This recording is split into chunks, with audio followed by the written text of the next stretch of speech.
And in the 11th Jubilee, Jared took to himself a wife. Her name was called Baraka, the daughter of Rashujal, a daughter of his father's brother, in the 4th week of this Jubilee.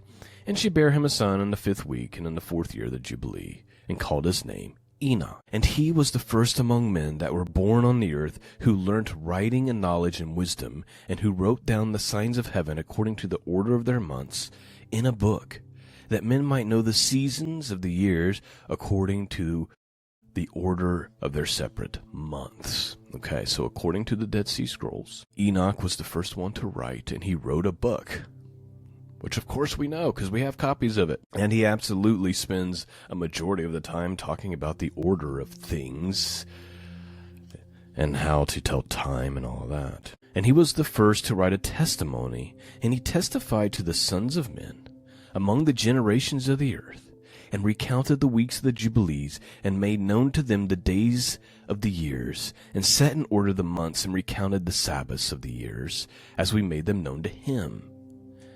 And what was and what will be he saw in a vision of his sleep, as it will happen to the children of men throughout their generations until the day of judgment. Please note, this is exactly what the book of Enoch does. Enoch tells us the beginning to the end.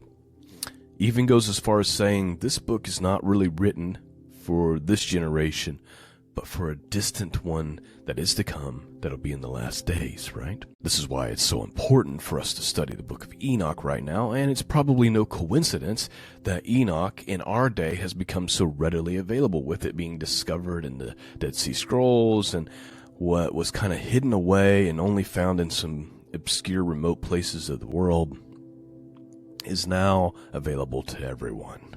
And that's probably no accident. That's probably how God designed it, amen. Until the day of judgment, he saw and he understood everything, and he wrote his testimony and placed the testimony on earth for all children of men and for their generations. And in the 12th Jubilee, in the 7th week thereof, he took to himself a wife, and her name was Edni, the daughter of Danel, the daughter of his father's brother. And in the 6th year, in this week, she bare him a son, and called his name Methuselah. He, being Enoch, was moreover with the angels of God these 6 jubilees of years. Again, that's what the book of Enoch tells us as well, that he spent this lengthy time with the angels learning all these things.